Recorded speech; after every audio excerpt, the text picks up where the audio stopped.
Suite à la relégation de notre équipe nationale 2, il y a sans aucun doute beaucoup d'enseignements à en tirer. Pour vous, quels sont-ils? Ça, c'est sûr qu'en termes d'enseignement, il y a beaucoup de choses à en tirer. Il y en a beaucoup, donc je sais pas si l'idée c'est tous les citer là, mais je pense que c'est la fin d'un cycle. Et je pense que comme tout, c'est toute une question de cycle. Donc c'était le moment, il fallait un signe pour nous renouveler. Malheureusement, ce symbole, ce signe, c'est la relégation. Le deuxième enseignement, c'est que, en fait, quand on voit des équipes qui sont montées, pour pas le citer, Aubagne et puis même Le Puy, qui ont toujours été en tête du classement, certainement les plus petits budgets de notre poule en tout cas. C'est ça aussi la magie du football, c'est qu'au final, c'est pas que les moyens financiers, les moyens, les outils qui sont mis en place, c'est aussi constituer une équipe, savoir la manager, savoir transmettre des choses, une ambition autre que d'avoir, on va dire, que des bons joueurs. Je pense qu'on avait des très bons joueurs individuellement, mais il n'y a pas eu l'osmose cette année. Ça n'a pas pris. Et voilà. Et on s'aperçoit qu'il y a des clubs qui, avec des moyens largement inférieurs aux nôtres, qui ont pu performer. Donc ça veut dire qu'au final, il va falloir se concentrer non pas que sur les moyens financiers, parce que au final, c'est ce que justement, c'est la leçon qu'on aura pris, c'est qu'on on va se concentrer sur aussi autre chose que les moyens financiers. Voilà. Sur les dernières années, on a enchaîné 3 montées, quasi successives et aujourd'hui, cette relégation, malheureusement, c'est pour beaucoup un échec. Est-ce que pour vous, on n'était pas trop en confiance et est-ce que nous n'avons pas su voir nos faiblesses? Probablement, probablement. Après, c'est compliqué, hein, c'est compliqué, c'est le monde du football, hein. Je pense qu'on part tous sur la ligne de départ, on part tous, et je pense que si on revient 9 mois en arrière, je pense qu'on fait partie des poids lourds du championnat. Je pense que tout le monde nous voit tout en haut. Je dis pas que tout le monde nous voit monter, mais en tout cas, on fait partie, je pense, du top 3. On part tous avec de l'ambition. On a appris, on a fait une année moyenne l'année dernière, on a bien terminé. Et puis on se dit, bon, on a appris, on a recruté là où on pensait avoir des points faibles. Donc normalement, on aborde l'année avec une meilleure équipe. Mais voilà, ça prend pas dans le vestiaire, ça prend pas dans les performances, et puis on enchaîne des choses voilà, qui nous permettent pas de relever la tête. Alors après, on est toujours plein d'espoir, mais voilà, on n'y arrive pas, on n'y arrive pas. Donc voilà, ça c'est aussi la réalité. Quand on regarde d'un peu plus près, nos 1ers matchs, on a l'impression qu'on avait déjà hypothéqué nos chances de survie, dès le début de la saison. Qu'en pensez-vous, de votre côté? Moi, je vais revenir sur les 2 dernières années. Je pense que la première année, en fait, on a eu le même problème l'année dernière, la première saison. On arrive au mois de décembre, on est relégable. Et arrive un miracle, on recrute un joueur qui performe, qui marque des buts, la tire pour pas le citer, et qui nous donne l'illusion que, en fait, la deuxième partie, on l'a réussi plutôt. D'ailleurs, je crois qu'on est même sur la deuxième partie champion en fait de notre poule. Et en fait, ce réalisme qui nous manquait, on l'obtient en deuxième partie d'année. Voilà. Et je pense que là, on a été un peu naïf, c'est de se dire, ça y est, on a appris, on a compris. Et la performance qu'on a su enchaîner, qu'on a su démarrer et qu'on a su enchaîner pendant quelques mois, on va la continuer sur la deuxième saison. Et il s'avère que oui, c'est vrai que au final, dans ces championnats-là, il faut savoir marquer, il faut savoir être présent. C'est bien d'avoir des occasions, mais ça suffit pas. Voilà. Et donc, c'est vrai qu'en termes d'efficacité, on a beaucoup, beaucoup pêché. C'est vrai que on a beaucoup pêché et on a aussi pêché en termes de défense, parce qu'on souvent on se prenait des buts au bout de 5 minutes, 10 minutes, des buts souvent un peu stupides. Et puis voilà, bah, quand on a des difficultés à marquer, bah, on démarre le match au bout de 15 minutes avec un but à rattraper minimum. Quand on sait que c'est dur, c'est quasiment l'objectif, c'est de se dire si on arrive à faire un match nul, c'est déjà bien. Donc voilà, oui, vous avez raison.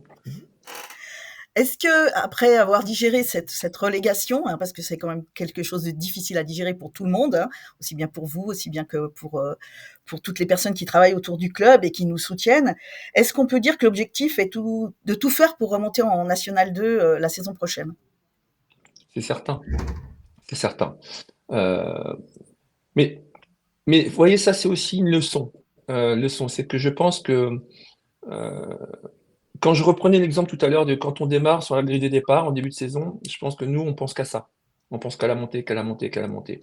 Et je pense que Aubagne, Le Puy et autres se disent, au fond d'eux, ils veulent monter, mais ils se disent, on est loin d'être favoris. Voilà.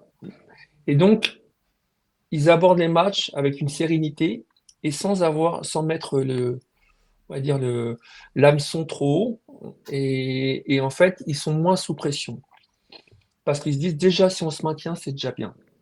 Voilà. Et quand vous enchaînez les résultats, vous enchaînez les cycles, et vous commencez à vous dire, ah, c'est jouable, on a une bonne équipe, on fait des performances, etc. Là, vous commencez à viser plus haut. Et je pense que nous, on a pêché parce qu'on s'est dit, à chaque week-end, c'est faut gagner, faut gagner. Et à chaque fois qu'on perdait ou qu'on faisait match nul, on se disait, ah, la montée s'éloigne.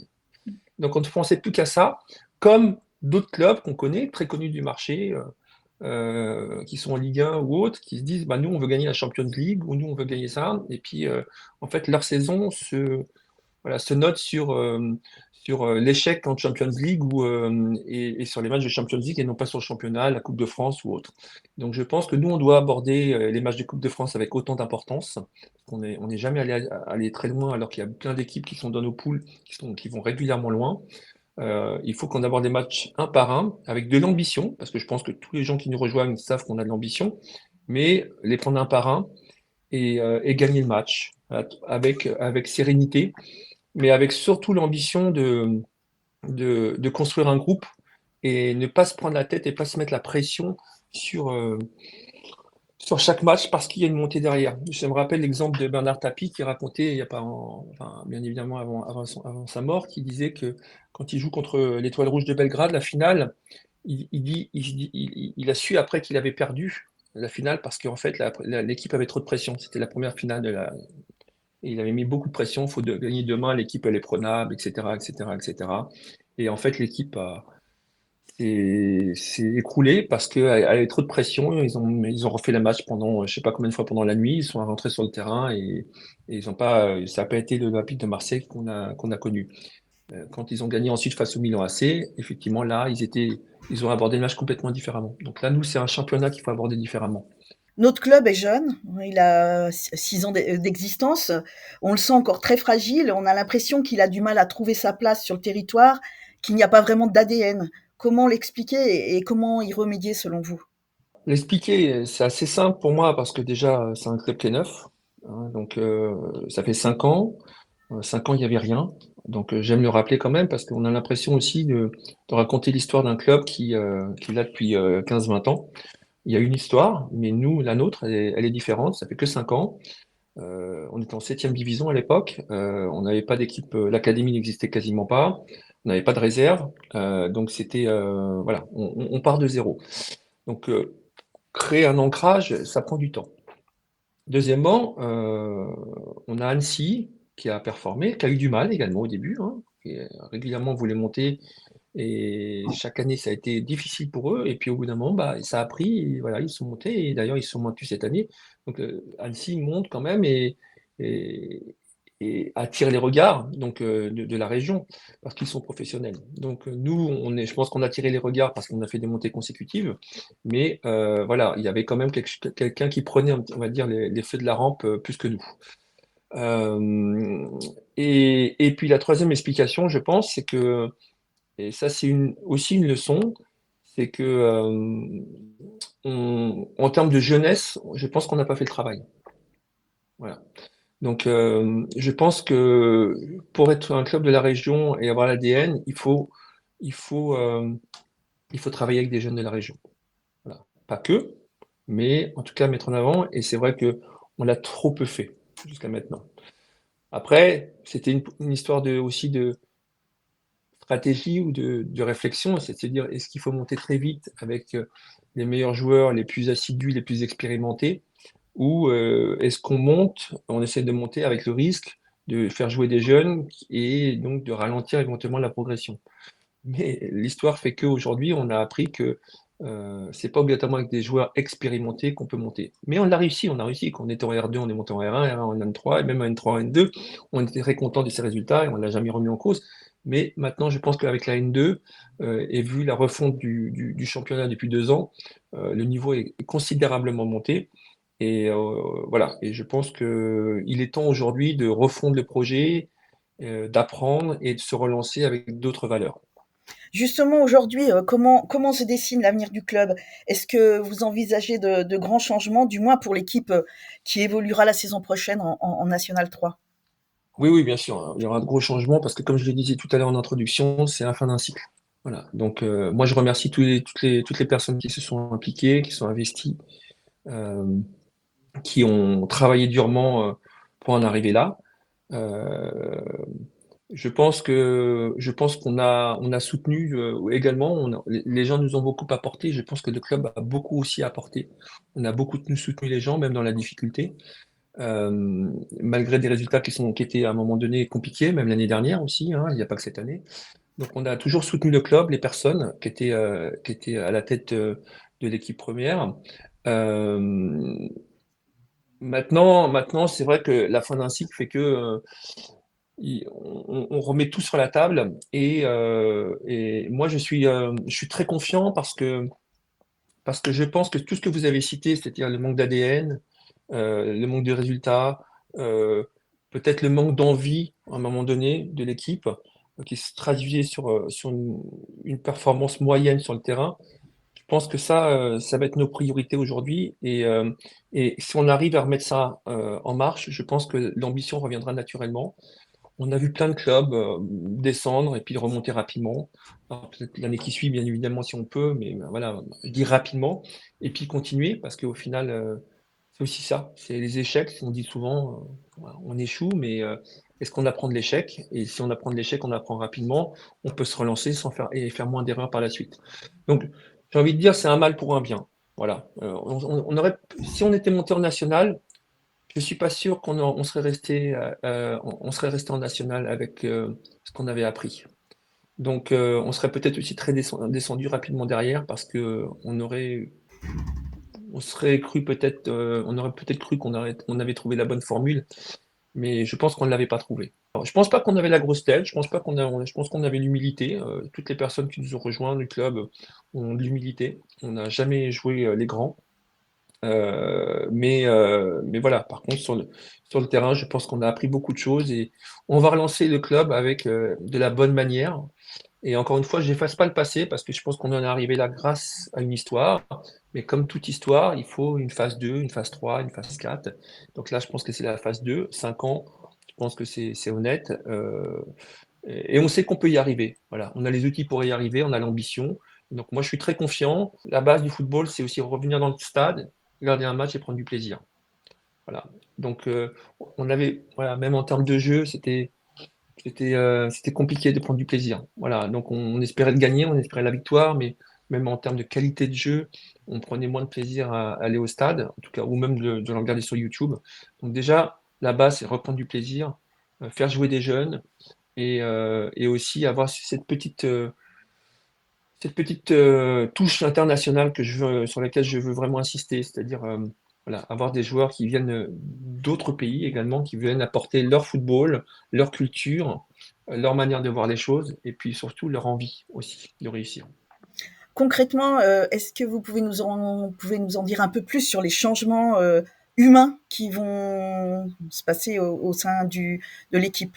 J'ai décidé de changer d'entraîneur. Donc Brian Bergogneau ne sera plus l'entraîneur de l'équipe 1. Donc déjà, c'est un élément très important. Donc aujourd'hui, on est à la recherche d'entraîneurs. On a déjà des profils, on consulte, on va pas faire d'erreur. On veut trouver l'entraîneur qui saura reprendre cette période difficile également. Voilà, je pense que c'est le changement principal. Le changement va s'effectuer aussi dans le recrutement. Voilà, comme je vous disais, on va, on va être moins concentré sur des gens qui viennent du plus haut et qui redescendent vers chez nous. On va plutôt prendre des gens qui sont de chez nous, ou en tout cas qui sont de notre niveau et qui veulent monter absolument, et qui ont l'ambition de vouloir monter avec un club qui en a les moyens. Voilà, donc c'est recrutement et staff. Et encore une fois, je remercie le staff et l'organisation et l'équipe de Brian Bergogneau parce que voilà, il nous a apporté énormément, mais Je pense que voilà, c'est la fin d'un cycle et j'espère qu'on aura l'occasion de retravailler avec Brian et éventuellement son équipe à l'avenir de diverses manières. Mais je pense que c'était le moment de faire une pause. En début d'année, alors que la situation était déjà inquiétante, vous aviez conforté Brian à son poste d'entraîneur. C'était un signe fort de la confiance que vous lui accordiez. C'est rare dans le monde du football. Aujourd'hui, certains pensent que vous avez eu tort. Avec du recul, qu'en pensez-vous? Alors, en fait, dans la performance, dans le résultat, il n'y a pas de débat. Bien sûr que j'ai eu tort. Parce que je pense que Brian, malade ou pas malade, BEPF ou pas BEPF, comme je l'ai dit, je pense qu'on est le seul club au monde à soutenir un coach, un club qui a de l'ambition, une équipe qui veut monter et non pas se maintenir, une équipe qui veut monter avec un coach qui fait un BEPF et malheureusement un coach qui devient malade. Ça n'existe pas. Ça n'existe pas. Mais voilà, à un moment donné, il faut choisir entre les valeurs et entre guillemets le business. Parce que ça reste du business de monter, ça fait grandir un club, etc., etc. Donc, euh, donc j'ai choisi les valeurs et moi je suis assez fier de l'avoir fait. Alors ça nous a coûté cher derrière, mais de toute façon, je ne sais même pas, ça se trouve, il y avait une telle dynamique que je ne sais même pas si en changeant d'entraîneur, ça aurait changé quelque chose. Peut-être. Ah, les mauvaises langues diront bien sûr que oui. Mais moi, je suis assez fier de ce qu'a fait le club, de ce qu'on a fait, de soutenir notre coach quand il était en difficulté. Après, voilà, si on avait réussi à se maintenir, bah, tout le monde aurait crié victoire, tout le monde aurait dit voilà, chapeau, félicitations. Félicitations à Ravi, félicitations au club, félicitations à Brian. Bah, ça s'est joué à un match, hein, parce qu'on a pu, à un match, on se maintenait, hein. Donc voilà, bah, malheureusement, bah, la tournure n'a pas été la bonne. Et donc oui, bah, dans les faits, dans le monde du football, la logique aurait été de ne pas le soutenir. Mais voilà, moi je suis pas du monde du football, donc j'aurais été très mal à l'aise aujourd'hui d'être maintenu et d'avoir lâché un coach qui a investi chez nous, qui a travaillé, qui travaille, qui est un travailleur, qui a du talent et qui n'a jamais compté ses heures avec nous. C'était pas son année, mais justement, c'est pas quand on est tout en haut il faut pas lâcher les gens, c'est quand les gens sont en difficulté qu'il faut pas la lâcher. Donc voilà. Ça aussi, je pense que peut-être la seule chose qu'on a apporté aujourd'hui sur le marché, dans l'environnement du football, c'est de prouver que dans un club de football, on peut aussi avoir des valeurs, voilà, et pas faire sauter obligatoirement des directeurs sportifs, des directeurs, des coachs, des préparateurs, faire sauter tout un club parce que les résultats sont compliqués. Je pense qu'au final, ça reste aussi des gens qui ont besoin de vivre chaque mois, qui ont besoin d'avoir de l'équilibre, qui ont besoin d'élever leurs enfants, qui ont besoin de payer leur loyer, qui ont besoin de sérénité. Donc, bah, là, parfois, à défaut, l'entreprise a été touchée, mais au moins les gens voilà, ont été soutenus. Là, on s'est focalisé jusqu'à maintenant, là, c'est dans notre discussion, sur la déception, sur notre équipe donc qui était reléguée. Mais au sein du club, il y a tout de même plusieurs motifs de satisfaction, notamment avec le maintien de la D2 féminine, la montée de l'équipe réserve et les bons résultats des jeunes. C'est positif pour l'avenir. Bien sûr que c'est positif. Et c'est pour cela que j'ai gardé les filles depuis le début. Parce que moi, je suis un fervent défenseur du foot féminin. Euh, euh, je pense que d'avoir deux équipes comme ça a permis d'équilibrer un club. Voilà. L'année dernière, on était aussi content d'avoir l'équipe féminine qui arrive en demi-finale de la Coupe de France, où on va jouer contre le PSG. Ça a donné un engouement et ça, on va dire, on multiplie par deux les chances d'avoir des bonnes nouvelles. Voilà. On multiplie par deux aussi les chances d'avoir des mauvaises nouvelles. Si on revient au mois de décembre, les deux équipes sont pas bien placées et on commence à trembler. Alors, je pense qu'on a pris des bonnes décisions pour l'équipe féminine pendant le mercato d'hiver parce que on l'a bien renforcé et ça a donné des résultats. Euh, mais encore une fois, la leçon de tout ça, c'est que bah, l'équipe féminine avait très très peu de moyens. Je pense que là, à l'inverse, on a été l'équipe qui avait le moins de moyens dans la poule. Et ça s'est vu au début d'année, on n'avait pas de profondeur de banc. Et on a recruté, on a fait quelques recrutements un petit malins. Et on a réussi à se maintenir. Donc encore une fois, on s'est maintenu même face à des gros, à l'inverse de l'équipe masculine. C'est aussi la preuve que ouais, c'est une très bonne nouvelle, c'est une très bonne nouvelle et puis voilà, ça nous permet, c'est ça aussi un grand club. Aujourd'hui, je pense qu'on est devenu un grand club malgré tout, parce qu'on prend que le résultat des garçons, parce que c'est un peu historique le foot masculin dans un club, mais c'est aussi ça un grand club. Un grand club, c'est aussi de se dire aujourd'hui, c'est un club féminin et un club masculin. Euh, et c'est équilibré. Voilà. Donc je suis très heureux de voir, le peu de fois où je viens, de voir des gens autour à Saint-Dizier, voir les matchs et avoir autant de ferveur. Peut-être un petit peu moins de monde probablement, mais par contre autant de ferveur et d'engouement autour des matchs de l'équipe des filles. Et ça va aller, je pense, crescendo, parce que là, on a aussi un peu d'ambition quand même dans le foot féminin. Je termine juste sur la réserve et chez les jeunes. La réserve, bien sûr, qu'on est super fiers parce que, en plus, l'entraîneur est neuf, est nouveau. Euh, il a pu, euh, il a pu faire avec ce qu'il avait. On pense sur le principe qu'on beaucoup de joueurs de la une pouvaient redescendre, donc pour aider, mais c'était pas le cas. On a eu beaucoup de blessés dans la une également, et les joueurs de la une ne redescendaient pas automatiquement. Donc il a pu faire, Sébastien a pu faire avec ce qu'il a pu. Certains l'ont aidé à avoir des bons résultats, mais je pense que les gens se disaient, oh, bah, c'est normal, avec 7, 8, 9, 10 joueurs qui redescendent à la une, c'est facile. Mais on n'a jamais eu 7, 8, 9, 10 joueurs qui redescendaient. Quand on en avait deux ou trois, c'était déjà magique. Et ça s'est passé sur quelques matchs. Donc, félicitations à lui, félicitations pour le club. Puis au final, on va avoir toujours le verre à moitié plein. C'est qu'on a une réserve qui est une vraie réserve, c'est-à-dire à deux crans en dessous de notre équipe première. Donc, c'est quand même pas si négatif que ça.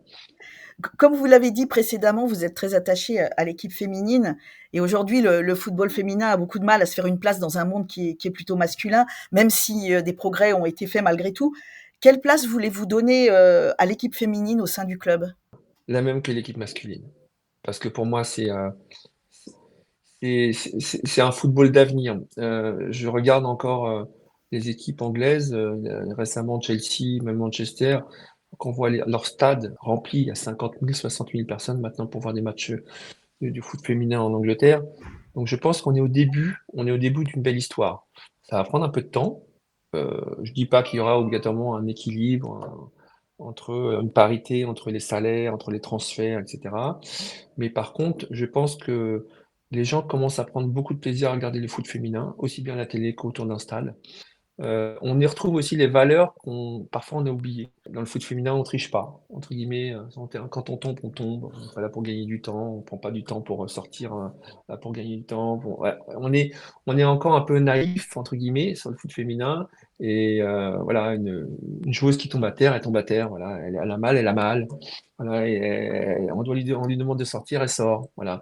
On va dire c'est un peu plus discipliné, c'est un peu plus propre, un peu plus naïf, voilà. Et ça fait plaisir de voir ça aussi. Moi, je trouve ça très beau, le foot féminin.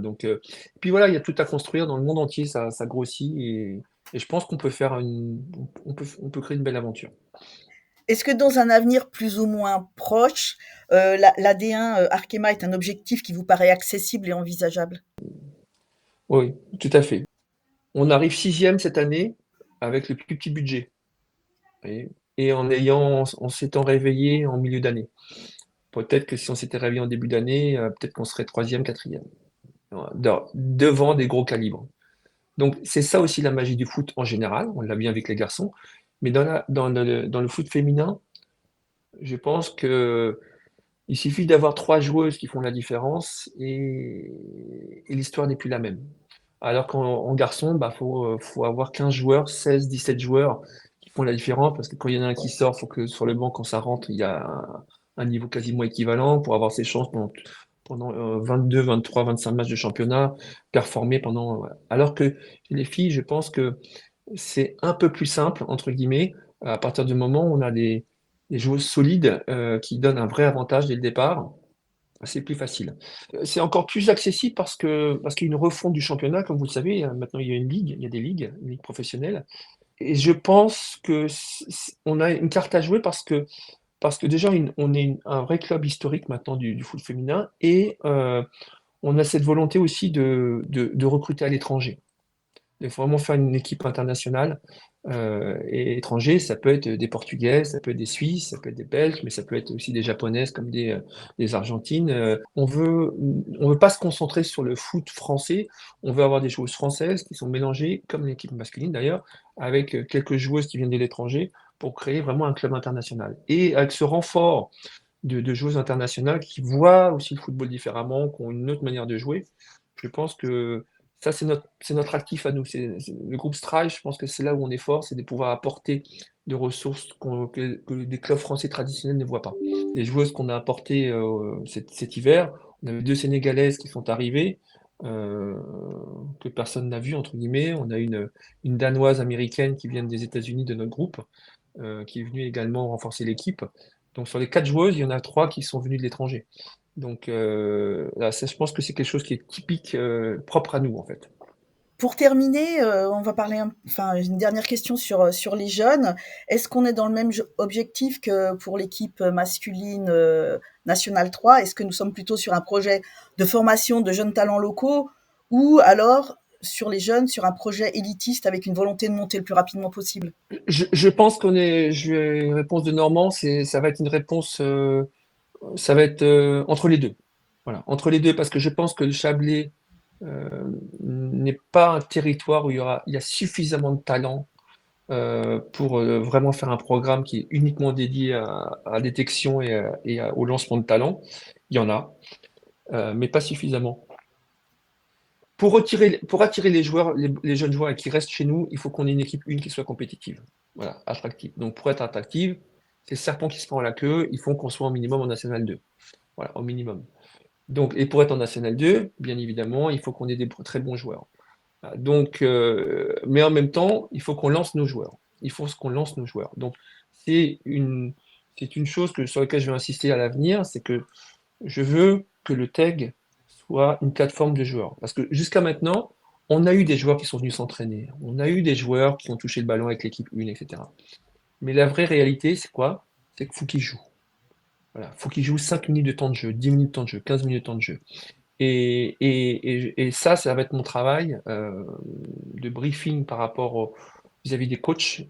C'était qu'aujourd'hui, ils vont avoir une mission de lancer des jeunes.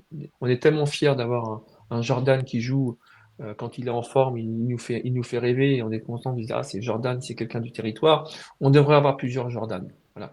Et Jordan, voilà, on lui a donné sa chance. Il faut que les coachs aient comme directive de lancer des jeunes et de donner du temps de jeu. Et malheureusement, ça c'est aussi quelque chose que j'ai appris, et c'est pas par rapport à Brian ou Waïd ou autre, c'est quelque chose que je vois régulièrement, c'est que on est tellement à la recherche de la performance que les coachs sont tellement à la recherche de la performance que bah, parfois on oublie les jeunes. Je pense que quand on perd 3-0 et qu'il reste 15 minutes, ou quand on gagne 5-0 et qu'il reste 15 minutes, on peut lancer un jeune. Bah, moi, je dirais aujourd'hui au coach, voilà, si tu perds 3-0, 4-0 et qu'il reste 20 minutes, 30 minutes, bah, lance un jeune. Parce qu'au moins, la satisfaction, c'est qu'à la fin du match, même si on le perd, on a lancé deux jeunes, ils ont eu 15 minutes de temps de jeu, ils vont nous rester fidèles, ils vont travailler parce qu'ils savent qu'on peut jouer chez nous.